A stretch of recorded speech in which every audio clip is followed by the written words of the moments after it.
un écoulement anormal et permanent des urines par le vagin. La fistule obstétricale est une communication anormale entre le vagin et la vessie et ou le rectum, faisant souvent suite à un accouchement long et difficile. En 2021, l'UNFPA estimait à 500 000 le nombre de femmes vivant avec une fistule en Afrique.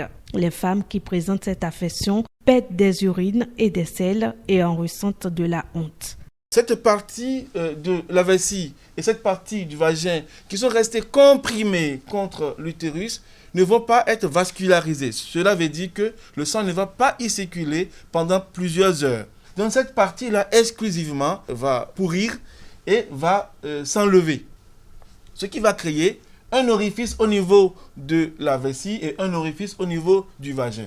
Et les deux orifices étant en contact, cela crée un canal anormal entre la vessie et le vagin. De la même façon, vous aurez, par le même mécanisme, une compression du vagin contre le rectum et du rectum contre le coccyx, ce qui va créer un orifice au niveau du rectum et un orifice au niveau du vagin.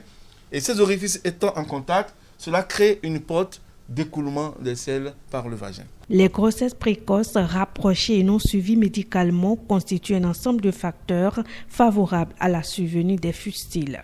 Il faut aller se faire suivre et si le médecin ou le spécialiste décide qu'on vous césarise, ce n'est pas un crime.